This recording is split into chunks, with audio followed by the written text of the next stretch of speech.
Comprendre la nouvelle création est très important. Si tu ne comprends pas les œuvres à la lumière du Nouveau Testament, tu vas minimiser la consécration et tu vas prendre la doctrine de la nouvelle création comme une validation pour vivre dans la lascivité et la débauche. C'est pourquoi nous allons d'abord définir ce que sont les œuvres, ensuite nous définirons la justice, et une fois que nous aurons fait cela, nous verrons qui est réellement la nouvelle création. Vous êtes prêts ? Commençons donc par traiter le sujet des œuvres du point de vue du Nouveau Testament. Il y a essentiellement 4 grandes catégories dans le sujet des œuvres. La première, c'est ce que la Bible appelle les œuvres de la loi. C'est ce que nous appelons les œuvres légalistes. Ce sont des œuvres que l'on fait pour mériter la justice en obéissant à la loi de Moïse. Tu ne tueras point, tu ne commettras point d'adultère, tu ne mentiras point. Aussi importantes que soient ces choses, si tu les fais dans le but de recevoir la justice de Dieu, son acceptation et d'être justifié par Dieu, cela s'appelle du légalisme. C'est ce que la Bible appelle les œuvres de la loi. D'une manière générale, cela désigne des œuvres alimentées par l'effort humain pour gagner l'acceptation de Dieu. Des œuvres alimentées par l'effort humain pour gagner l'acceptation de Dieu. Toutes ces sortes d'œuvres sont appelées œuvres de la loi. Romains 3, verset 20. Dieu les rejettera, elles ne te donneront pas la justification, et au final, elles ne te profiteront pas. Il est dit, c'est pourquoi personne ne sera justifié devant lui par les œuvres de la loi, car par la loi vient la connaissance du péché. Le problème avec ce genre d'œuvres, c'est qu'elles ont été conçues pour te montrer ta faiblesse. Elles n'ont pas été conçues pour te donner de la puissance. Parce que quand Dieu a voulu aider Israël, Israël a dit à Dieu, « Tout ce que tu veux que nous fassions, nous le ferons. » Alors Dieu a dit, « D'accord, voici mon standard, gardez-le. » Ils ont alors découvert qu'ils étaient tombés. Ils voulaient atteindre le standard de Dieu par leur propre capacité. Le standard de Dieu, ou les lois de Dieu, leur ont révélé qu'ils étaient des pécheurs. Vous savez, ils se croyaient un peuple saint jusqu'à ce que Dieu expose son standard. Ils ont vu qu'ils ne pouvaient pas le garder. Donc, ces œuvres te révèlent ton état de chute et t'exposent à ta nature pécheresse. Elles n'ont pas été conçues pour te rendre juste ni pour te procurer la justification. Elles ont été conçues pour te révéler que tu es déchu. Ainsi, quiconque aujourd'hui essaie encore d'utiliser ses propres efforts pour atteindre le standard de Dieu opère dans le domaine de la condamnation. Et ce genre d'œuvre est appelé les œuvres de la loi. Ensuite, la deuxième sorte d'œuvres, ce sont les œuvres de la chair. Les œuvres de la chair sont alimentées par notre nature déchue. Ce n'est pas une tentative de faire la volonté de Dieu. Ce sont en réalité des actions alimentées par la nature non régénérée, la nature humaine et l'esprit non renouvelé. Ce sont des comportements immoraux, criminels, mauvais. Ils peuvent ne pas affecter les autres, mais ce sont des produits du péché et de la mort. Et la Bible les liste dans Galates 5, versets 19 à 21. Savez-vous pourquoi je vous explique cela ? Parce qu'il y a beaucoup de personnes qui se disent nouvelle création, mais qui vivent encore dans ces œuvres. Je vous le montre pour que vous sachiez comment en être délivré. Il est dit, maintenant les œuvres de la chair sont manifestes. Ce sont adultère, fornication, impureté, débauche. Avons-nous la version NLT pour utiliser des mots courants ? Idolâtrie, sorcellerie, haine, d'accord ? Idolâtrie, sorcellerie, hostilité, querelle, jalousie, éclat de colère, ambitions égoïstes, dissensions, division. Il dit envie, ivronnerie, fête débauchée. J'avais quelqu'un qui marchait avec moi. Quand elle venait à l'église, tu disais « Kai, Dieu a touché ces personnes ». Une fois par mois, elle s'ennuie. Alors elle conduit avec ses amis de l'université, et presque toutes sont divorcées. Ce sont des grandes filles. Alors qu'est-ce qu'elles font ? Elles disent qu'elles veulent se détendre. Elles vont en club, elles boivent de l'alcool, elles dansent. Quand elles sont excitées et ivres, elles vont dormir à l'hôtel. Elles prétendent qu'elles dorment seules et le matin, elles portent le stress de l'ivresse. Elles appellent ça se détendre. Mais c'est des œuvres de la chair, des fêtes débauchées. Ne voyez-vous pas que même des pasteurs le font ? Quand ils veulent célébrer un anniversaire, ils disent « Aujourd'hui, c'est aujourd'hui, oh, quelque chose les pousse, c'est la chair, c'est la chair. » Et si tu te mens à toi-même, tu seras choqué de voir comment tu tomberas. Parce que le problème avec cette chose, c'est qu'elle est comme un virus. Elle grandit à l'intérieur de tes anticorps. Vous savez comment le virus te combat. Une fois que tu l'attaques, c'est avec ça qu'il grandit. Il subjugue les anticorps. En fait, l'une des façons de détecter un virus, c'est quand ton corps commence à produire certains anticorps. C'est le signe que le virus est là, parce que le virus vit avec l'anticorps. N'est-ce pas une chose étrange? C'est ainsi que fonctionne cette chose. Il dit « péché et autres péchés semblables ». Il dit « laissez-moi vous le dire encore, comme je l'ai déjà fait auparavant, que quiconque vit de cette manière n'héritera pas le royaume de Dieu. Je vous enseignerai sur le royaume de Dieu. » Nous sommes en voyage, vous savez, c'est un long voyage. Mais voilà ce que sont les œuvres de la chair. Les œuvres de la loi, c'est toi qui essaies de plaire à Dieu par tes propres capacités. Les œuvres de la chair, c'est toi qui fonctionnes par ton esprit non renouvelé ou ta nature dégénérée. Et si tu es ici, n'utilise aucune écriture pour mentir à qui que ce soit. Tu es en train de tomber. Si tu te trompes toi-même, tu mourras. Savez-vous pourquoi je pose cette fondation? Je vois des personnes qui prêchent la nouvelle création et qui disent des choses qui créent un terrain mou pour vivre dans le péché. C'est pourquoi un pasteur peut coucher avec des personnes dans la même congrégation à cause de la nouvelle création. Donc aujourd'hui, nous allons traiter correctement le sujet de la nouvelle création. Les œuvres de la chair. Elles ne peuvent pas plaire à Dieu. Romains 8, versets 7 à 8. Quiconque se trouve à ce niveau ne peut pas plaire à Dieu. Je n'ai pas dit que tu seras condamné, j'y viendrai, mais tu ne peux pas plaire à Dieu. Il dit « Car la nature pécheresse est toujours hostile à Dieu. Même quand ils prêchent, ils poursuivent une ambition. Ce n'est pas Dieu. Quiconque est à ce niveau, s'il prie, vérifiez, c'est l'orgueil qui est à l'œuvre. Il essaie de faire un spectacle, parce que cette position est opposée au bien. Il dit « hostile à Dieu ». Elle n'a jamais obéi à la loi de Dieu et ne le fera jamais. Ce sont des personnes rebelles et désobéissantes. Toute leur piété n'est qu'une comédie. C'est pourquoi ceux qui sont encore sous le contrôle de leur nature pécheresse ne pourront jamais plaire à Dieu. Ils ne pourront jamais plaire à Dieu. Et je vous ai dit que pour nous qui sommes nés de nouveau, cela parle des perdus. La chair a été crucifiée, mais la chair a laissé la convoitise derrière elle. Elle a créé une programmation qui te fait opérer par la puissance de l'homme dégénéré. La numéro 3, c'est ce que la Bible appelle les œuvres mortes. Les œuvres mortes sont religieuses et non spirituelles. Et quand je dis non spirituelles, je veux dire des choses qui ne sont pas alimentées par le Saint-Esprit, que nous faisons en supposant et en espérant qu'elles produiront des résultats. Elles sont appelées œuvres mortes. Donc, quand tu trouves quelqu'un qui dit que si tu veux être purifié, il commence à te donner des écritures de l'Ancien Testament, il utilise du sel, tu te laves le corps avec du sel, tu seras purifié, ce sont des œuvres mortes. Le Saint-Esprit ne sanctionne plus ces choses. Elles ne sont plus des réalités du Nouveau Testament. Et je ne dis pas que le Saint-Esprit ne peut pas te conduire à le faire. Si ton niveau de foi et de compréhension est bas, si tu ne comprends pas ce que Christ a fait et la réalité de la nouvelle création, et que le Saint-Esprit voit que s'il te forme avant de te délivrer, tu mourras, il te prescrira certaines choses pendant que tu grandis, puisque c'est dans l'Écriture.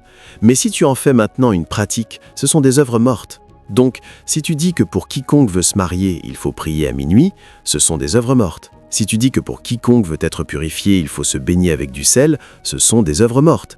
Elles sont religieuses, elles sonnent bien, elles paraissent puissantes, mais elles ne sont plus dans le contexte de l'opération divine. Et ceux qui sont dans le ministère prophétique, c'est leur département. Vous savez, ils ne lisent pas la Bible, ils ne peuvent pas discipler les gens. Maintenant, ils ont une onction sur leur vie. Voyez où est le problème.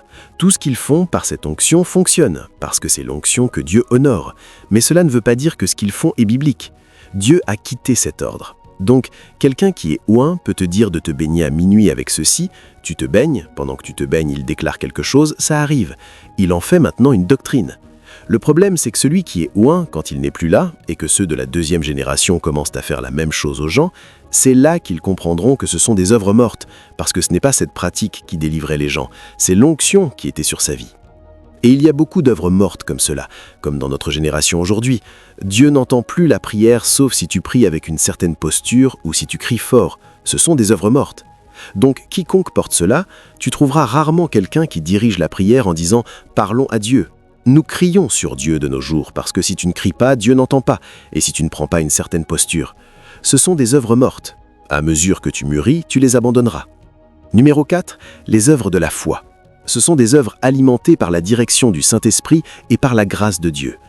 Vous savez, il y a beaucoup de personnes qui croient que quand tu es dans la dispensation de la grâce, tu n'as pas besoin de marcher. C'est pourquoi ils transforment la grâce de Dieu en lascivité.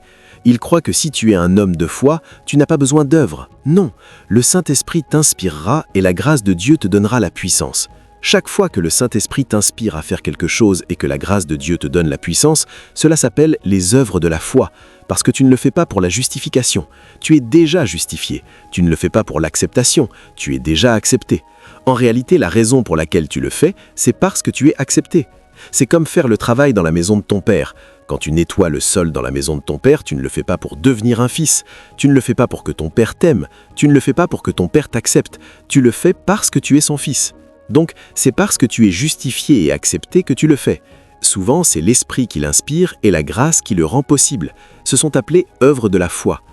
Et si tu étudies ta Bible, tu découvriras que c'est rempli de cela. Jacques chapitre 2, versets 19, 20 et 26, Jacques parlait. Il a dit « Tu crois qu'il y a un seul Dieu, tu fais bien. Les démons aussi le croient et ils tremblent. » Verset 20, il a dit « Mais veux-tu savoir, homme vain, que la foi sans les œuvres est morte. Donc la foi a des œuvres. » Au verset 26, il dit « Car comme le corps sans l'esprit est mort, de même la foi sans les œuvres est morte. Loué soit Dieu. » Alléluia. Donc la foi a des œuvres. Dans 1 Corinthiens, si tu lis le chapitre 15, verset 10, tu entendras Paul parler de son labeur. Comment il a travaillé. Il a dit « Mais par la grâce de Dieu, je suis ce que je suis. Et sa grâce envers moi n'a pas été vaine. » Il a dit « Mais j'ai travaillé plus abondamment que tous. Non pas moi toutefois, mais la grâce de Dieu qui est en moi. » Donc, ce sont des œuvres de la foi. Elles n'apportent pas le salut, elles n'apportent pas la justification, elles n'apportent pas l'acceptation. Mais tu les fais parce que tu es sauvé, justifié et accepté. Parce que cela sera la base de ta récompense dans l'éternité. Si tu n'as pas d'œuvres de la foi, en fait, la Bible les appelle aussi des œuvres fructueuses de justice. Si tu n'as pas ces œuvres, la Bible les appelle aussi de bonnes œuvres. Dans Matthieu chapitre 5, verset 16, il est dit « Que votre lumière brille ainsi devant les hommes afin qu'ils voient vos bonnes œuvres et qu'ils glorifient votre Père qui est dans les cieux. » C'est cela que Dieu récompense dans l'éternité. Elles ne produisent pas le salut, c'est pourquoi quand tu les fais, il n'y a pas de pression. Tu l'es déjà accepté, tu es déjà sauvé, tu es déjà justifié. Mais tu les fais parce que tu es accepté. C'est ton service et ta responsabilité en tant que fils dans la maison de ton Père. Mais la preuve que ce sont des œuvres de la foi, c'est que tu les fais à partir de ta foi en Christ. Tu les fais telles qu'inspirées par le Saint-Esprit, et la puissance que tu utilises pour les faire, ce n'est pas ta chair, c'est la grâce. C'est pourquoi tu peux voir quelqu'un se tenir comme ça et prier pendant 10 heures. Sa grâce le soutient et il peut le faire de manière constante. Toi qui n'as pas la grâce, tu regarderas cette personne, sa prière devrait t'inspirer, mais ne le copie pas. Tu regarderas la personne, toi aussi tu te tiendras comme ça, après 30 minutes ta jambe tremblera, mais tu resteras debout parce que tu as copié. Ok, assieds-toi d'abord, ne t'effondre pas. Ce qu'il fait, c'est la grâce. Si tu copies, ça te cuera. Quelqu'un qui prie avec une voix profonde et quand il prie comme ça pendant 2 minutes, la puissance de Dieu se déplace, les démons crient. Pendant ce temps, ta voix est fine, tu ne viens pas faire la même chose. Ta prière ne dérangera personne. Maintenant, tu vois quelqu'un qui prêche et le Saint-Esprit lui donne des déclarations. Il parle vite, il parle vite. Quand il parle, son esprit est ouvert, c'est une fréquence. Il parle simplement. Toi, maintenant, tu prends le micro, le Seigneur dit « Lis Jean 3,16 », tu dis non, tu commences à parler, de ta grammaire à tes écritures jusqu'à ton schéma de pensée, tu perdras tout. À la fin, quand tu parles pendant 5 minutes, tu dis « Qu'est-ce que j'ai dit ?» Aucun de nous ne sait ce que tu as dit. Tu n'as pas la grâce pour cela. Ce n'est pas le style, ce n'est pas le volume, c'est l'approvisionnement de l'esprit. Vous suivez ? Ne fais pas quelque chose qui te fait te sentir bien et à la fin, tu n'as pas de récompense pour cela. C'est le danger. Et maintenant, il y a beaucoup de mouvements dans le corps de Christ qui sont des œuvres mortes. Ce ne sont pas des œuvres de la foi. Enfin, les œuvres mauvaises. Ce sont des actes de méchanceté faits en opposition à Dieu et à son peuple. Elles sont appelées œuvres mauvaises, comme l'opération des bandits. Dans Jean 3,19, Jésus a fait référence à telle personne. Il a dit qu'ils haïssent la lumière parce que leurs œuvres sont mauvaises. Donc ce sont des personnes qui perpétuent la méchanceté. 2 Timothée 4,18, la Bible en parle. Quand les gens arrivent à ce niveau, cela signifie qu'ils sont devenus réprouvés dans leur esprit. Seul ce qui inflige de la peine aux gens ou s'oppose à l'agenda de Dieu les rend heureux. Ils sont finis, ils sont partis. Et le Seigneur me délivrera de toute œuvre mauvaise et me préservera pour son royaume céleste. À lui soit la gloire pour les siècles des siècles. Donc, ce sont des œuvres mauvaises, des fils de Bilia qui ne s'intéressent qu'à affliger l'humanité. Ils existent. Ce sont des personnes qui sont excitées quand elles tuent des gens. Leur conscience a été cautérisée. Leur esprit est devenu réprouvé. C'est pourquoi tu as besoin de discernement. Laisse Dieu te conduire. Et ensuite, tu as besoin d'être armé. L'autodéfense est une composante critique de ta vie quotidienne maintenant. Ce n'est pas un crime. Utilise tous les moyens légaux possibles. Si nous finissons de prophétiser, recevez-le. Priez. Développez le discernement. Mais fermez la porte de votre maison. Procurez-vous des armes légales. Si vous avez accès à du personnel de sécurité, prenez-les. Ne sortez pas imprudemment. Maintenant, loué soit Dieu. Parce qu'ils sont des malfaiteurs, des maîtres des œuvres mauvaises. Maintenant, ayant expliqué les œuvres, allons dans la justice. Nous devons courir. Nous devons courir. Maintenant, en traitant le sujet de la justice, il y a 4 grandes sortes de justice mentionnées dans les Écritures. Je vais les traiter et ensuite je vous montrerai l'équilibre dans le sujet de la justice. La numéro 1, c'est la justice propre. La justice propre est une situation où tu fixes tes propres standards. Tu vis selon ces standards et tu crois que tu es bien selon ces standards. Tu ne consultes pas Dieu. Tu es ton propre Dieu. Ce genre de justice, la Bible l'appelle un chiffon souillé devant Dieu. C'est là où Israël se trouvait avant de dégénérer dans les œuvres de la loi. Romains 10, versets 1 à 3. Nous l'avons déjà lu, mais donnons le contexte. Philippiens 3, verset 9, il a dit « Frères, le désir de mon cœur et ma prière à Dieu pour Israël, c'est qu'il soit sauvé. » Verset suivant, soyons rapides. Il a dit « Car je leur rends témoignage qu'ils ont du zèle pour Dieu, mais non selon la connaissance. » Verset 3, il est dit « Car ignorant de la justice de Dieu, ils cherchent à établir leur propre justice, et ne se sont pas soumis à la justice de Dieu. » C'est la première justice d'Israël. Ils se voyaient comme justes à leurs propres yeux. C'est pourquoi Dieu leur a donné la loi en premier lieu pour leur montrer son standard. Il a dit « Tout ce que tu nous diras de faire, nous le ferons. » Dieu dit « Reculez. Puisque vous êtes justes à vos propres yeux, laissez-moi vous montrer mon standard. » Donc, avant de parler de la justice de la loi que Dieu a finalement donnée, nous devons d'abord regarder la justice propre. Il y a des personnes qui croient qu'elles sont bien parce que leur propre standard de moralité a été défini par elles-mêmes. Elles y vivent et elles sont OK. La Bible l'appelle un chiffon souillé devant Dieu. Numéro 2, Philippiens 3, verset 9, j'ai mentionné qu'il dit « Et être trouvé en lui, non pas avec ma propre justice. » C'est Paul qui parle. Qui est celle de la loi, mais celle qui est par la foi en Jésus-Christ. Je reviendrai au verset suivant. Ensuite, la justice est la justice de la loi. La justice de la loi, c'est tenter d'atteindre le standard de Dieu ou la loi moïsaine par la force humaine. Atteindre le standard de Dieu ou la loi moïsaine par la force humaine. Je ne convoiterai pas parce que je peux le faire. Je ne mentirai pas parce que je peux le faire. Je ne forniquerai pas parce que je peux le faire. Maintenant, il n'y aura jamais un moment où Dieu te permettra de mentir ou de forniquer. Donc, quand nous disons que la loi a été traitée, nous ne disons pas que Dieu l'a enlevée et a dit « fais ce que tu veux ». Nous disons en réalité que l'exigence de la loi est maintenant ta nature. Et donc, le Saint-Esprit te donne la puissance pour la vivre comme ta vie. Donc, quand nous disons que la loi a été enlevée, traitée, cela ne veut pas dire que Dieu a enlevé « tu ne tueras point, tu ne forniqueras point ». Donc maintenant tu peux. Ce n'est pas ce que la Bible dit. Tu ne tueras point a maintenant été enveloppé dans ta nature, parce que ces lois provenaient de la nature de Dieu. Donc maintenant que tu as la nature de Dieu, l'amour de Dieu te contraint.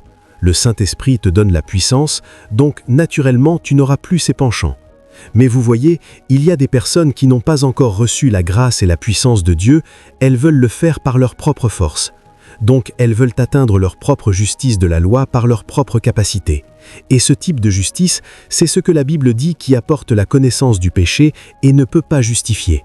Romains encore 10, versets 4 et 5, vous voyez que quand Paul a continué, il a parlé de la justice de la loi et ensuite il y a ce que la Bible appelle la justice sans la loi. La justice sans la loi, c'est ce que la Bible appelle la justice de Dieu. C'est ce que la Bible appelle la justice par la foi. C'est ce que la Bible appelle la justice imputée. Et c'est ce que la Bible appelle le don de justice. C'est d'abord Dieu qui te déclare juste, non pas à cause de ce que tu as fait, mais à cause de ce que Jésus a fait. C'est ensuite Dieu qui te donne sa nature juste afin que tu puisses vivre comme lui, comme s'il vivait dans un corps humain. Le problème que nous avons en traitant le sujet de la justice, c'est que nous regardons la justice uniquement du point de vue de la déclaration de Dieu. À cause de ce que Jésus a fait, tu es déclaré juste. 2 Corinthiens 5, verset 21. Il a fait de celui qui n'avait pas commis de péché, afin que nous devenions la justice de Dieu en Christ. Donc nous avons été déclarés justes parce que Christ a pris nos péchés, et à cause de cela, il ne serait pas juste pour Dieu de nous condamner encore, car Jésus a pris nos péchés. Mais ce n'est pas tout ce que Dieu a fait. Dieu ne nous a pas seulement déclarés justes, Dieu a aussi imputé. C'est pourquoi il a dit qu'il nous a fait afin que nous devenions. Il n'a pas dit afin que nous soyons, afin que nous devenions. Donc, quiconque croit qu'il a été déclaré juste peut maintenant faire tout ce qu'il veut. Il ne comprend pas le programme. Parce que tu n'as pas seulement été déclaré juste, tu es aussi devenu juste. D'un côté, la justice par la foi, ou la justice de Dieu, ou la justice imputée, c'est Dieu qui te déclare juste, non pas à cause de ce que tu as fait, mais à cause de ce que Christ a fait. Mais d'un autre côté, Dieu t'impute aussi sa nature juste, donc Dieu s'attend maintenant à ce que tu vives juste, parce que maintenant tu as sa nature. Je parle parce que je suis humain. Pourquoi est-ce que je ne recule? Je ne parle pas parce que j'ai été déclaré humain. Maintenant, si je vais n'importe où, selon tous les standards, je serai déclaré humain. J'ai des émotions, j'ai une volonté, j'ai un esprit, j'ai une personnalité, j'ai la rationalité, j'ai la continuité, j'ai tout ce qui fait un humain. J'ai la morphologie d'un homme, donc vous me déclarerez humain. Mais ce n'est pas pour cela que je vis comme un humain. Je vis comme un humain au-delà de cette déclaration parce que j'ai la nature humaine. Ainsi, Dieu nous a déclarés justes à cause de ce que Jésus a fait, et Dieu nous a donné sa nature de justice afin que nous puissions vivre comme Jésus. Donc cette dimension de la justice, c'est ce que la Bible appelle la justice sans les œuvres. Romains 3, versets 20 et 21, et Romains 4, versets 6 et 8. J'ai déjà cité 2 Corinthiens 5, verset 21. Plie noter ces écritures. Il a dit « C'est pourquoi personne ne sera justifié devant lui par les œuvres de la loi, car par la loi vient la connaissance du péché. » Verset suivant « Mais maintenant, la justice de Dieu sans la loi est manifestée, étant attestée par la loi et les prophètes. Donc il y a maintenant une nouvelle justice, sans la loi. Et comment la Bible décrit cette justice? Elle a été imputée. » Romains 4, versets 6 et 8, il nous l'a expliqué en prenant Abraham comme point de référence, mais la réalité s'est manifestée en nous. Il a dit, même comme David a aussi décrit le bonheur de l'homme à qui Dieu impute la justice sans les œuvres. Verset suivant, « Heureux ceux dont les iniquités sont pardonnées et dont les péchés sont couverts. » Verset suivant, « Heureux l'homme à qui le Seigneur n'imputera pas le péché. » Donc Dieu t'a déclaré juste. Ainsi, il ne t'impute plus le péché, parce que tu ne peux pas avoir le péché et être encore juste. Mais afin que tu ne vives pas dans le péché parce que tu as été déclaré juste, Dieu t'a aussi donné sa nature juste. Donc tu ne peux pas prétendre que tu crois avoir été déclaré juste et que tu ne sais pas que tu as la nature juste, à moins d'être bipolaire. Loué soit Dieu. Vous suivez? Donc c'est le troisième type de justice. Et puis le dernier type de justice, c'est ce que la Bible appelle les œuvres de justice. Maintenant que tu as la nature de Dieu, maintenant que tu n'es pas seulement déclaré juste, mais que tu as la nature de Dieu, tu es censé la vivre. Regardons 1 Pierre 2, 24. Quand tu trouves quelqu'un qui te prêche la justice uniquement du point de vue que tu as été déclaré juste, fais attention. Cette personne va t'attirer dans le péché et te dire « Ne t'inquiète pas, il n'y a pas de problème, nous sommes justes ». C'est à ce moment-là que tu sauras qu'il y a une erreur dans la doctrine. Et bien souvent, quand les gens perpétuent une erreur doctrinale, ce n'est pas par manque de connaissances, c'est parce qu'ils créent un système pour servir l'iniquité. Quiconque t'enseigne la justice uniquement du point de vue que tu as été déclaré juste, ne t'inquiète pas. Il fornique avec toi, il te dit tu es déclaré juste. Toi et lui vous volez de l'argent, il te dit tu es déclaré juste. Quelque chose ne va pas. Parce que Dieu ne nous a pas seulement déclarés justes, il nous a donné une nature juste. Donc il s'attend à ce que nous ayons des fruits de justice ou ce que la Bible appelle les œuvres de justice. Il a dit, lui qui dans son propre corps a porté nos péchés sur le bois, afin que nous, étant morts au péché, vivions pour la justice. Donc Dieu s'attend à ce que nous ne vivions pas dans la lascivité parce que nous avons été déclarés justes.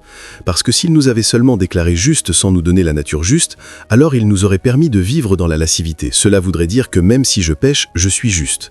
Mais afin que tu ne vives pas dans la lascivité, après t'avoir déclaré juste, il t'a imputé la nature afin que tu vives juste. 1 Jean 3 versets 7 et 10. Ceux qui ne vivent pas ainsi ne sont pas des enfants. Quiconque ne l'accepte pas, il dit « petits-enfants, petits-enfants ». Paul savait qu'il y aurait des prophètes, des apôtres, des pasteurs, des enseignants, des évangélistes qui t'emmèneraient dans la chambre à coucher et te diraient « tu es juste », qui t'attireraient à voler avec eux et te diraient « tu es juste ». Il a dit « petits-enfants, que personne ne vous séduise, celui qui pratique la justice est juste, comme lui-même est juste ». Donc Paul dit, Jean dit, nous n'avons pas seulement cette déclaration, nous avons une nature et nous sommes censés la pratiquer. Il a dit, ceux qui ont vraiment compris cette déclaration manifestent cette nature. Au verset 10, il a ajouté quelque chose de fort. Voyez ce qu'il a ajouté ici. Ok, ne sautons pas. Lisons du verset 7 au verset 10 pour que ça ne semble pas déconnecté. Allons au verset 7. Petits enfants, que personne ne vous séduise. Celui qui pratique la justice est juste, comme lui-même est juste. Verset 8. Celui qui commet le péché est du diable, car le diable pêche depuis le commencement. C'est pour cela que le Fils de Dieu a été manifesté afin qu'il détruise les œuvres du diable. Quiconque est né de Dieu ne commet pas le péché, car sa semence demeure en lui, et il ne peut pas pécher parce qu'il est né de Dieu. Il parle ici de ton esprit, parce que l'homme spirituel est scellé par le Saint-Esprit afin que le péché ne le corrompe pas. Ensuite, il passe à ton âme, ton corps et tes circonstances. Verset suivant. C'est par ceci que les enfants de Dieu et les enfants du diable sont manifestés. Quiconque ne pratique pas la justice n'est pas de Dieu. Il dit « ni celui qui n'aime pas son frère ». Tu ne peux pas prétendre être de Dieu, être juste et faire du péché une pratique. Je ne dis pas qu'un homme juste ne tombe jamais. Ton esprit est scellé.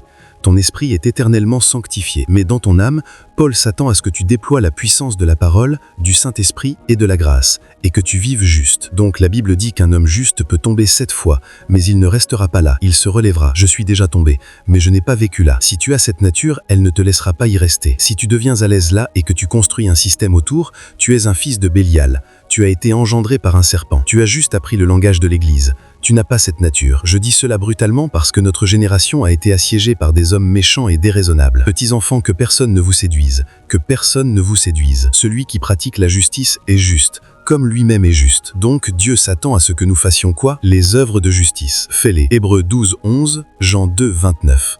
Il a dit maintenant aucune correction. Cette chose n'est pas facile. Tu te soumettras au Saint-Esprit.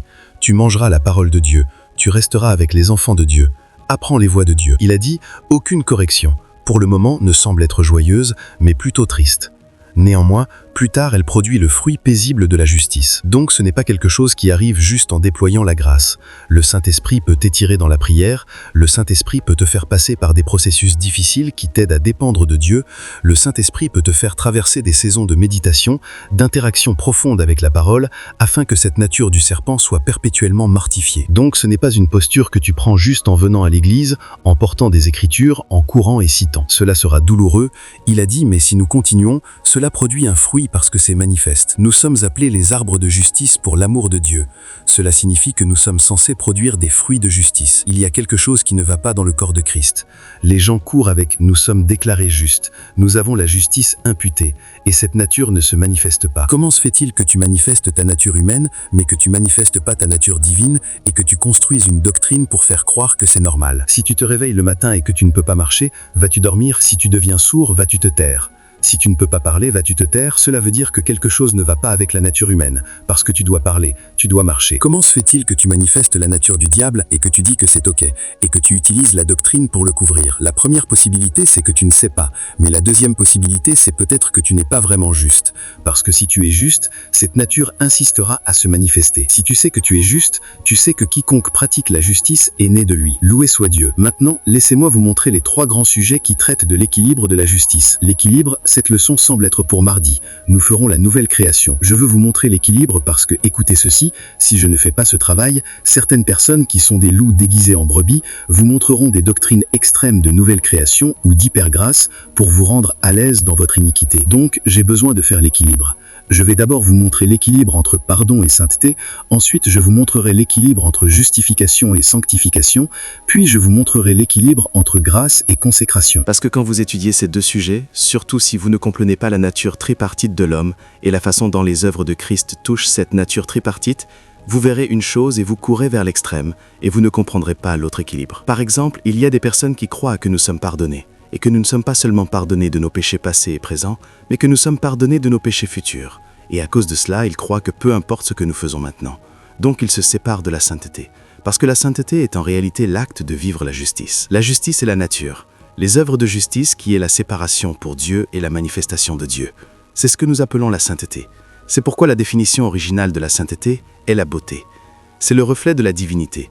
C'est pourquoi la sainteté traite de la séparation pour Dieu, de la pureté, de l'absence de souillure. Mais si tu crois à la doctrine du pardon et que tu ne sais pas comment l'équilibrer avec la sainteté, tu peux penser qu'il est ok de ne pas vivre saintement, parce que tu es pardonné. Cela amènera la lascivité. Mais si tu sais vraiment que tu es pardonné, cela devrait déclencher l'amour pour Dieu, la gratitude envers Dieu et la puissance contraignante de l'esprit de vie pour te rendre saint. Donc ceux qui croient au pardon à part de la sainteté ont une doctrine erronée. Donc si nous traitons de la justice, nous devons créer cet équilibre. Mais d'abord, laissez-moi vous montrer ce que le pardon signifie vraiment. Et je vais vous l'expliquer du point de vue du grand prédicateur afin que vous sachiez que nous y croyons. Ce n'est pas que nous ne le savons pas, nous y croyons. Mais nous connaissons l'équilibre. Maintenant, je ne pense pas qu'il y ait un croyant qui doute que nos péchés passés sont pardonnés. Y a-t-il quelqu'un ici comme ça? Y a-t-il quelqu'un qui doute que vos péchés passés sont pardonnés? Ok, je ne pense pas qu'il y ait un croyant qui doute que ses péchés présents peuvent être pardonnés. Y a-t-il quelqu'un comme ça? Combien d'entre vous croyez que vos péchés futurs sont pardonnés? Vos péchés futurs, ceux que vous n'avez pas encore commis. Certains d'entre vous connaissent déjà cette doctrine ici. Combien d'entre vous ne croyez pas que vous êtes pardonnés de vos péchés futurs? Que tous vos péchés futurs sont encore là? Qu'ils vont vous détruire? Qu'ils vont vous condamner? Levez la main. Donc vous ne levez pas la main pour la première, vous ne levez pas la main. Alors où êtes-vous? Ok. Laissez-moi vous poser une question. As-tu été pardonné avant ta naissance ou as-tu été pardonné après ta naissance? Pourquoi est-ce ainsi? Parce que Jésus est mort avant ta naissance. Toutes les écritures que vous citez pour le pardon étaient écrites et ce sont les positions de Dieu. Remarquez qu'elles ont été écrites avant ta naissance. Avant même que tu ne pêches, elles étaient écrites. Cela signifie que tous les péchés que Dieu t'a pardonnés sont des péchés futurs. Lisons 2 écritures. Colossiens 1 verset 12 à 14. La Bible dit « Rendant grâce au Père qui nous a rendus capables d'avoir part à l'héritage des saints dans la lumière. » Verset suivant. Qui nous a délivrés de la puissance des ténèbres et nous a transportés dans le royaume de son Fils bien-aimé. Verset 14. En qui nous avons la rédemption par son sang, le pardon des péchés. Nous avons quoi? Le pardon des péchés. Quand avons-nous reçu ce pardon? Est-ce après avoir péché ou avant ta naissance? Cela signifie qu'aux yeux de Dieu, il t'a pardonné avant ta naissance, avant même que tu ne pêches.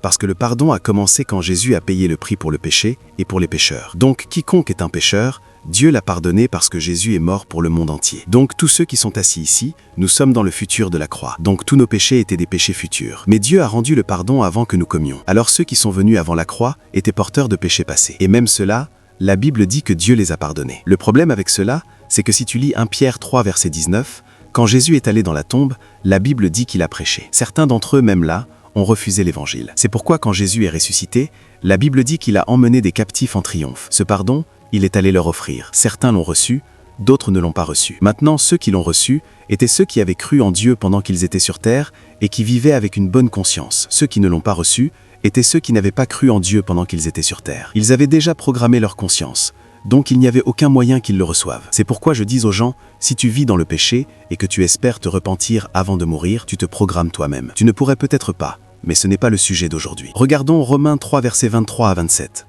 J'utiliserai les Écritures. Il a dit car tous ont péché et sont privés de la gloire de Dieu. C'est Paul qui parle à des personnes de son époque qui ont péché avant la mort de Jésus. Il a dit étant justifiés gratuitement par sa grâce, par la rédemption qui est en Jésus-Christ, il a dit que Dieu a destiné à être la propitiation, le sacrifice pour les péchés. Et je vous montrerai pourquoi Dieu pardonne les péchés. Parce que ceux qui argumentent que Dieu ne pardonne pas les péchés futurs, ce n'est pas qu'ils ne croient pas que Dieu ne pardonne pas les péchés futurs. Ils croient seulement que pour le recevoir, tu dois te repentir et confesser. C'est en réalité là que se trouve l'argument. Parce que si les péchés futurs ne sont pas pardonnés, même si tu confesses, tu ne peux pas être pardonné. Parce que Dieu ne pardonne pas les péchés à cause de notre confession. Le salaire du péché n'est pas la confession. Le salaire du péché n'est pas le repentir. Le salaire du péché est la mort. Donc la seule base sur laquelle Dieu pardonne le péché, c'est la mort de Christ. Tant que Christ est mort, chaque péché est pardonné. Et je vais vous montrer ici que la façon dont tu reçois le pardon, ce n'est même pas par la confession. C'est en croyant que Jésus est mort pour toi. C'est à ce moment-là que ce prix qui a été payé est mis à ton nom. Parce que les gens confessaient avant que Jésus ne vienne. Mais le salaire du péché n'est pas la confession. Regardez ceci.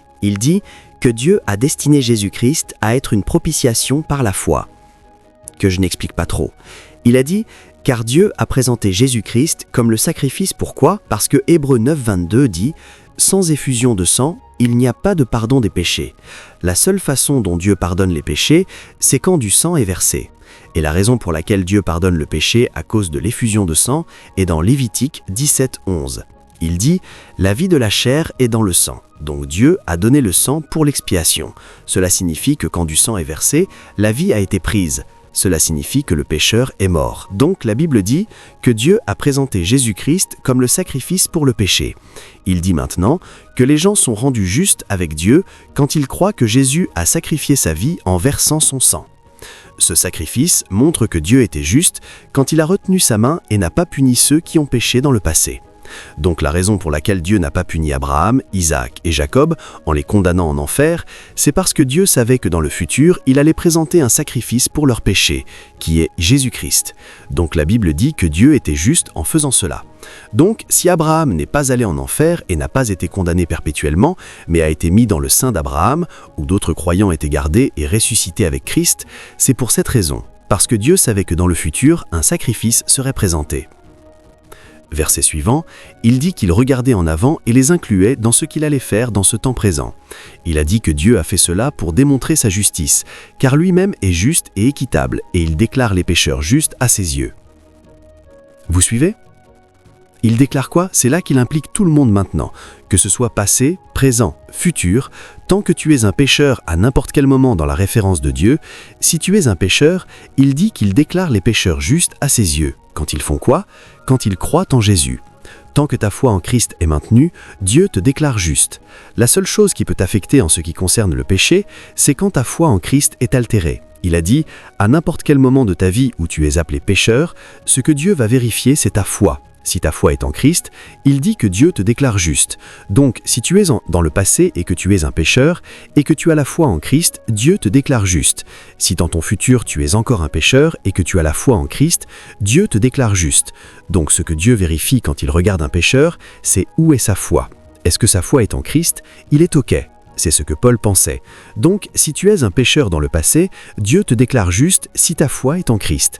Si tu pèches dans le futur, aux yeux de Dieu, à chaque fois que tu pèches, il vérifie ta foi. Si tu crois en Christ, il te déclare juste. Donc, tant que ta foi est en Christ, aux yeux de Dieu, tu resteras juste. C'est pourquoi cette doctrine est appelée la justification sans les œuvres. Laissez-moi vous montrer une autre écriture. Si tu ne comprends pas cela, tu auras un problème. Regardez ce que Dieu a dit dans Matthieu 18, versets 21 à 22. Jésus voulait leur enseigner comment Dieu traite les pécheurs. Et Pierre est venu vers lui et a demandé « Seigneur, combien de fois pardonnerai-je à mon frère qui pêche contre moi? Est-ce jusqu'à 7 fois ?» Et Jésus a dit « Non, pas 7 fois, mais 70 fois 7 fois. » Il a dit « Si ton frère pêche contre toi 70 fois 7 fois, pardonne-lui. » Il a dit « Si ton frère pêche contre toi 70 fois 7 fois, pardonne-lui. » Vous savez ce que cela signifie? Combien de tes frères peuvent pécher 490 fois dans une journée? Dieu te dit d'offrir le pardon même avant qu'ils ne pêchent. C'est ainsi que Dieu traite le pardon. Donc, pendant que nous sommes ici, Dieu nous offre le pardon même avant que nous ne péchions. Parce qu'il ne nous offre pas le pardon à cause de nous ou à cause de quelque chose que nous avons fait. Il nous offre le pardon à cause de Christ. Donc, que je pêche aujourd'hui, il me pardonnera à cause de Christ. Si je pêche demain, il me pardonnera à cause de Christ. Donc, Dieu ne perd pas son temps. Puisque je lui pardonne à cause de Christ, je lui pardonne pour toujours et à jamais. Et pour moi, le seul moment où le pardon m'affectera, c'est quand ma foi en Christ est altérée. Donc, le danger des péchés futurs n'est pas de savoir s'ils sont pardonnés ou non, ils sont pardonnés parce qu'ils sont pardonnés à cause de Christ. Mais le danger des péchés futurs, c'est que quand tu continues dans le péché, cela peut faire naufrage ta foi. Paul a dit, retenant la foi et une bonne conscience, que quelques-uns ayant rejeté ont fait naufrage par rapport à la foi. Donc, si tu continues dans le péché, un jour peut venir où tu ne croiras plus en Christ comme ton sauveur. C'est le danger du péché. Vous suivez ? Oui, monsieur, mais Dieu nous pardonne à cause de Christ. Et puisqu'il nous pardonne à cause de Christ, il a pardonné à ceux du passé qui ont péché avant Christ. Et savez-vous que vos enfants, à cause de cette écriture, sont déjà pardonnés, ceux que vous n'avez pas encore mis au monde. Quand ils arriveront à l'âge de raison et qu'ils pécheront, ils viendront à Dieu et demanderont du pardon. Mais la raison pour laquelle ils demandent du pardon à Dieu, c'est à cause de Christ. Donc Dieu dit « Ok, si la seule façon dont il va les pardonner, c'est à cause de Christ et que Christ est mort pour les sauver éternellement, alors ils sont pardonnés. Mais qu'ils le reçoivent ou non, dépend s'ils croiront en Christ. » Si tu lis 1 Jean chapitre 1 verset 1, tu verras ce que la Bible dit. Vous savez, cet argument repose sur 1 Jean 1,9. Regardons d'abord 1 Jean 1,9. La Bible dit « Si nous confessons nos péchés, il est fidèle et juste pour nous pardonner nos péchés et nous purifier de toute injustice. » Donc, il y a ceux qui argumentent que Dieu ne pardonne les péchés quand nous confessons. Mais voyez le problème avec cette écriture. Si tu vas maintenant au verset suivant, qui est 1 Jean 2 verset 1, Paul ajoute quelque chose. Il dit « Mes chers enfants, je vous écris ces choses afin que vous ne péchiez pas. » Donc Paul dit « Je ne vous encourage pas à pécher parce que vous êtes pardonnés. » Il dit « Mais si quelqu'un pêche, si à n'importe quel moment dans le futur l'un de vous pêche, nous avons un avocat qui plaide notre cause devant le Père. » Il dit « C'est Jésus-Christ, celui qui est vraiment juste. » Verset 2, il ajoute encore « Lui-même est le sacrifice qui expie nos péchés. » Voyez-vous cela? Et non seulement pour nos péchés, mais aussi pour ceux de l'univers entier. Donc Paul nous dit que l'expiation pour nos péchés n'est pas notre confession, parce que le salaire du péché n'est pas la confession. Il dit, c'est quoi? Jésus-Christ, le sacrifice. Parce que chaque fois que Dieu pardonne le péché, il regarde son sacrifice, pas la parole. Parce que dans sa loi, le salaire du péché, c'est la mort. Il est ensuite allé au verset 12 et a dit quelque chose. Maintenant, je vous enseigne cela parce que je veux vous montrer la sainteté. C'est ce que les gens de l'hypergrâce enseignent, et ensuite ils vous disent que peu importe ce que vous faites, vous êtes pardonné. Et les gens pensent qu'ils disent quelque chose de raisonnable.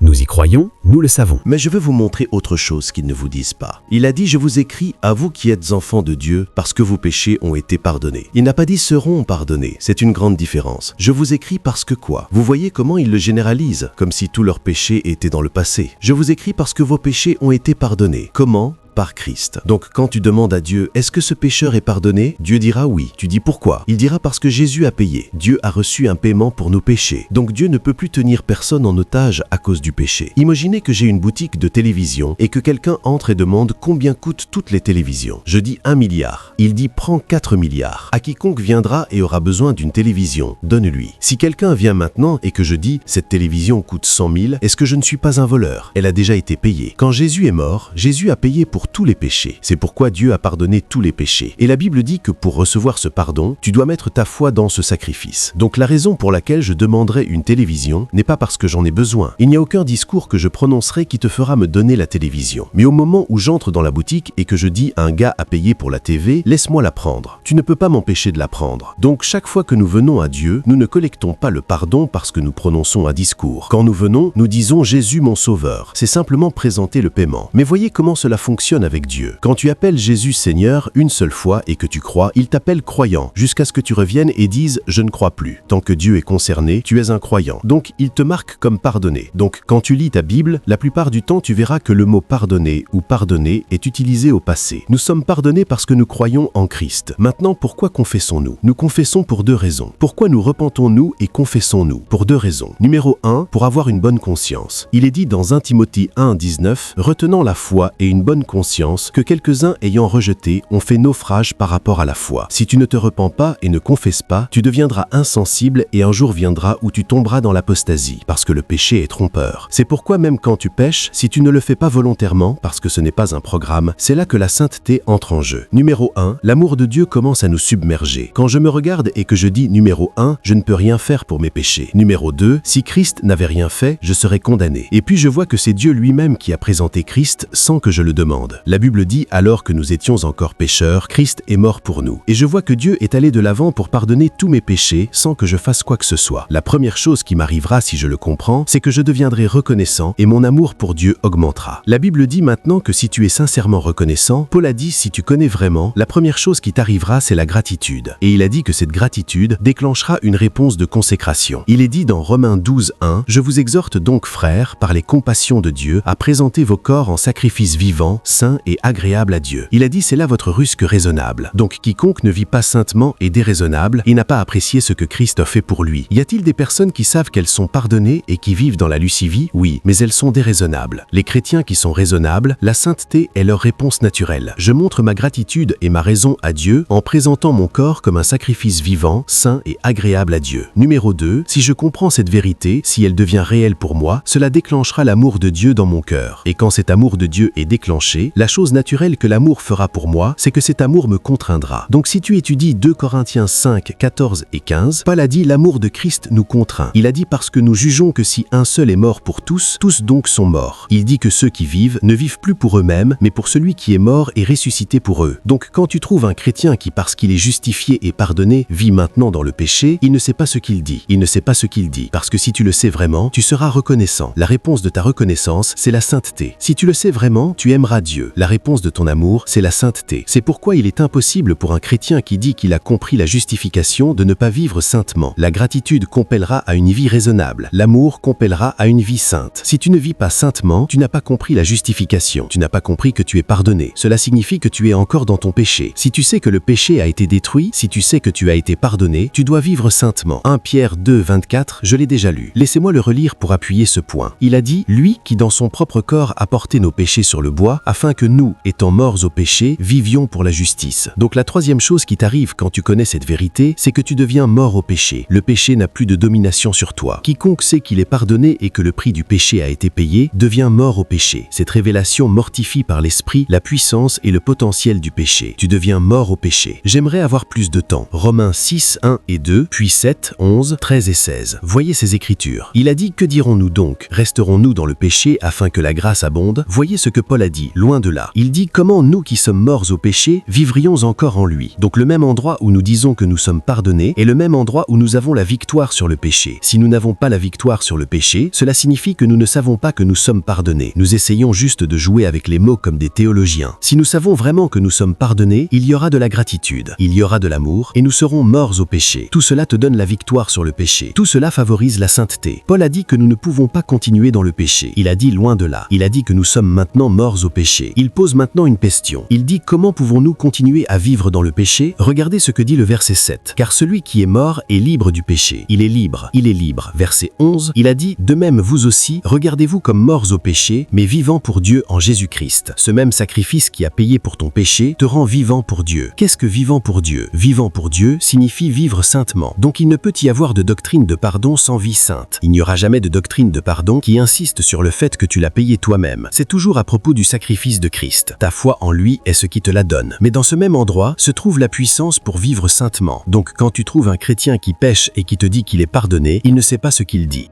Quiconque peut te dire qu'il est pardonné vit déjà saintement. La preuve qu'il sait qu'il est pardonné, c'est que pendant qu'il est mort au péché, il a été rendu vivant pour Dieu. Donc il vit pour Dieu. En fait, verset 13, Paul a dit que le péché ne règne plus sur vous. Le péché ne régnera plus sur vous. Et il a dit « Ne livrez pas vos membres comme instruments d'injustice au péché. Tu es vivant pour Dieu. Tu es un homme saint maintenant. Ne livrez pas vos membres comme instruments d'injustice. » Il a dit « Mais livrez-vous à Dieu comme étant vivant d'entre les morts, et vos membres comme instruments de justice à Dieu. » Verset 14, il dit « Car le péché ne régnera plus sur vous. Quiconque est pardonné a autorité sur le péché. Maintenant, la gratitude, la puissance de l'amour et le fait d'être mort à la chair l'autonomisent à vivre au-dessus du péché. S'il continue dans le péché, c'est son choix. Ce n'est plus parce que le péché a domination sur lui. Il dit « Car le péché n'aura plus domination sur vous. » Mais le choix est à toi de vouloir vivre dans le péché ou de vouloir vivre juste. Le danger, comme je l'ai dit, c'est que quand tu continues dans le péché, tu peux retourner à la mort. Et le problème, c'est que nous ne connaissons pas le seuil. Regardez le verset 16. Nous ne connaissons pas le seuil. Et c'est ce que les gens de la grâce ne te diront pas. Ils ne te diront pas qu'il y a un potentiel de mort si tu continues dans le péché. Il a dit « Ne savez-vous pas qu'à qui vous vous livrez comme esclave pour obéir, vous êtes esclave de celui à qui vous obéissez ?» Il dit « Soit du péché, pourquoi ?» C'est pourquoi quelqu'un peut dire « Je suis une nouvelle création » sans savoir qui il est. Quand il ressuscitera, il sera choqué. Paul a dit quelque chose. Il a dit que nous devons faire attention pour ne pas ressusciter avec surprise comme des pécheurs. Il a dit que de la même façon que les pécheurs ressusciteront et seront choqués de la condamnation qu'ils affronteront, nous devons faire attention. Je vous le montrerai. C'est là que je terminerai aujourd'hui.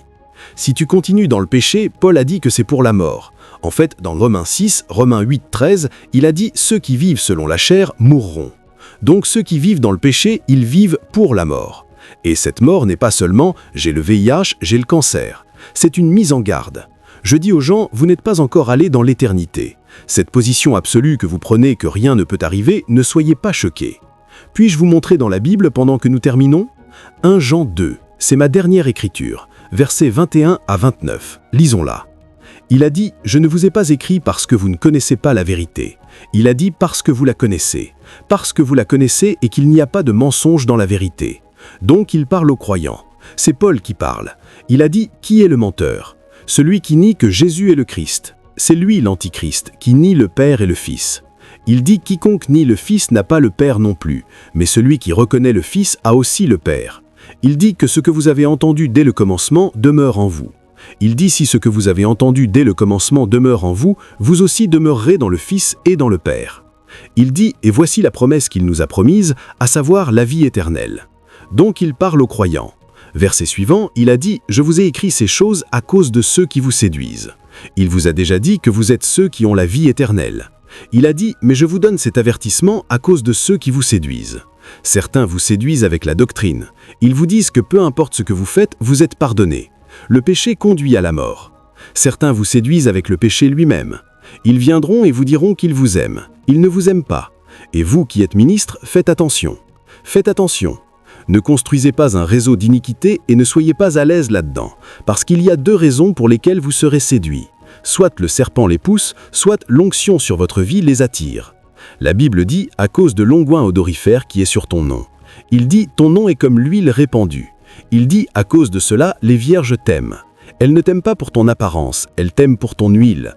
Et la façon dont Dalila travaille, c'est qu'elle te rasera les cheveux, elles se réveilleront nues et ensuite elles viendront et diront que leur conscience les juge. À la fin, tu tombes encore. Dieu t'aidera, monsieur. Il a dit revenons. Revenons. Ces choses, je vous les ai écrites à cause de ceux qui vous séduisent. Verset 27, il a d'abord dit que vous êtes ceux à qui Dieu a promis la vie éternelle. Maintenant, il leur dit que vous êtes ceux qui ont le Saint-Esprit. Donc, des personnes qui ont la vie éternelle et le Saint-Esprit peuvent être séduites par le péché, et la porte d'entrée peut être la doctrine ou le péché lui-même. Il a dit « Mais l'onction que vous avez reçue de lui demeure en vous, et vous n'avez pas besoin que personne vous enseigne, mais comme la même onction vous enseigne toute chose, et elle est vérité, et n'est pas mensonge, et comme elle vous l'a enseigné, vous demeurerez en lui. » Mais au cas où tu choisirais de ne pas le faire, les 2 derniers versets sont l'avertissement final de Paul. Et maintenant, petits enfants, j'aime la façon dont Paul écrit, parce que chaque fois qu'il parle du péché, il n'argumente pas que tu n'as pas le Saint-Esprit. Il n'argumente pas que tu n'as pas la foi. Il n'argumente pas que tu n'as pas la vie éternelle. Mais tant que tu traites encore avec le péché, il dit que tu es un petit enfant. Et ce n'est pas seulement Paul, même Jean l'a dit. 1 Jean 2, 12, il a dit « Vos péchés vous sont pardonnés, petits enfants. » Petits enfants. Quand tu deviens adulte, il dit « Tu as vaincu le malin ». Il a dit « Et maintenant, petits enfants, demeurez en lui, afin que quand il paraîtra, nous ayons de l'assurance et que nous ne soyons pas couverts de honte devant lui à son avènement. Peu importe ce que je fais. Demeurez en lui, afin que quand il paraîtra, vous ne soyez pas couverts de honte. » À ce moment-là, ce grand prédicateur qui te dit que peu importe si tu bois de l'alcool, peu importe si tu es fornicateur, il ne sera pas là. Romains 6, 14 à 16, en fait, verset 16, il dit que le péché conduit à la mort. Romains 8, 13, il dit « Si vous vivez selon la chair, vous finirez dans la mort. » Et maintenant, il te dit que si tu ne demeures pas en lui, quand il paraîtra, tu seras couvert de honte. J'espère que tu sais ce que signifie la honte. La honte, c'est le jugement du péché. Il dit « J'ai découvert que j'étais nu. » Il dit « As-tu mangé du fruit de l'arbre que je t'ai dit de ne pas manger ? Elle m'a donné. » Ce n'est pas qui t'a donné ou qui ne t'a pas donné. As-tu mangé ? Oui. Tu seras trouvé nu. Tu seras couvert de honte. Tu seras couvert de honte. Dernier verset. Il a dit « Mais Dieu soit loué, que vous êtes ces créatures sur cet ordinateur aujourd'hui. Oh mon Père !» Il a dit « Mais il a dit si tu sais qu'il est juste, voyez-vous cet accent ? C'est l'accent. Si tu sais qu'il est juste, tu sais que quiconque pratique la justice à la nature est né de lui. » Donc l'accent de Paul n'est pas sur la nature, c'est sur l'action, c'est la sainteté. Dans 1 Corinthiens 6, 17, il dit « Sortez du milieu d'eux ». Il dit « Ne touchez pas à ce qui est impur ». Il dit « Soyez saints ». Il dit « Ceux qui portent les vases de Dieu », il dit « Ils doivent être saints ». Sortez. Sortez. Sortez du milieu d'eux et soyez purs. Il dit « Ne touchez pas à ce qui est impur ». Ceux qui portent les vases de Dieu, il dit « Ils doivent être saints ». Sortez. Il dit « Dans une grande maison », 1 Timothée 2, 9 à 21, le fondement du Seigneur demeure ferme. Il commence « Le Seigneur connaît ceux qui sont à lui ». Il dit « Ceux qui invoquent le nom du Seigneur ne jouent pas avec l'iniquité en disant « Nous sommes pardonnés ». Ceux qui invoquent le nom du Seigneur se détournent de l'iniquité. Au verset 21, il dit « Si quelqu'un se purifie, cet homme est utile et qualifié pour l'usage du maître. Sortez du milieu d'eux. » Paul a dit « Je ne veux pas conduire les autres dans la course et qu'à la fin je sois réprouvé. » 1 Corinthiens 9, 25. Donc verset 27, il a dit « Je frappe mon corps, je le tiens en subjection, je frappe mon corps. » Cette génération lascive qui cite des écritures pour nous rendre à l'aise dans le péché, nous signons notre perte. Certains d'entre nous seront couverts de honte à la résurrection. Et pour certains d'entre nous, ce ne sera pas seulement la honte. Ceux d'entre nous qui conduisent des personnes sous notre influence à pécher, parce que nous savons qu'elles sont vulnérables à nous, Jésus a dit « Celui qui fait pécher l'un de ses petits, il vaut mieux qu'on lui attache une meule de moulin au cou et qu'on le jette dans la mer. » Habacuc 1,13, il dit « Toi, ô Éternel, tes yeux sont trop purs pour voir le mal. Il t'a appelé juste, entre autres choses, afin que tu vives juste. Il t'a pardonné, entre autres choses, afin que tu vives saintement. » Et si ton chemin de justice n'a pas d'œuvre, si ton chemin de pardon n'a pas de sainteté, tu joues avec ta destination éternelle. Je ne sais pas ce que tu fais en secret. Vous savez pourquoi j'apprécie toujours cet enseignement? C'est parce que je sais qu'il y a des péchés de commission et des péchés d'omission. Il y a des choses que tu ne fais pas volontairement, mais que Dieu considère comme étant de toi. Merci Dieu, ma foi reste en Christ, donc je sais qu'il me pardonnera, mais je n'exercerai pas ma volonté en rébellion contre Dieu et je ne continuerai pas à m'engager consciemment dans le péché, parce que Paul a dit que ceux qui font cela, cela les conduira à la mort, et il dit que s'ils ne demeurent pas en lui, à la résurrection, ils seront couverts de honte. Dieu ne permettra pas qu'aucun d'entre nous entende cela et finisse quand même dans la honte. Pouvons-nous baisser la tête un moment? Partout où tu sais que tu marches consciemment dans l'iniquité, personne ne le sait peut-être. Demande-lui miséricorde et grâce. Il dit, là où le péché abonde, la grâce surabonde bien plus. Personne ne te surprendra peut-être, mais à la résurrection, il dit que tu seras couvert de honte. Le monde entier te verra ce jour-là, et l'enfer te recevra, mais cela ne sera pas ta portion. Demande-lui de l'aide. Il dit « Rejetez tout péché et tout fardeau qui vous environne facilement et courez la course avec patience en regardant à Jésus, l'auteur et le consommateur de notre foi. Lui qui, pour la joie qui lui était proposée, a enduré la croix. Jésus n'a pas payé un si grand sacrifice pour moi afin de me sécuriser et que j'insiste dans la rébellion pour être encore condamné. Je ne serai pas condamné, je choisis la lumière. Je suis déjà tombé. Il dit « Un homme juste tombe 7 fois. 7 fois il se relève. Par l'aide de sa grâce, je vivrai au-dessus du péché. Crie au Seigneur, afin que le péché puisse être arrêté. » Les œuvres du péché peuvent être arrêtées, la grâce et la puissance. Là où le péché abonde, la grâce surabonde bien plus. Peux-tu te soumettre au Saint-Esprit et lui demander de t'aider et de libérer la grâce de Dieu, l'approvisionnement de son esprit? Aide-nous Seigneur. Merci mon Père. Merci mon Père.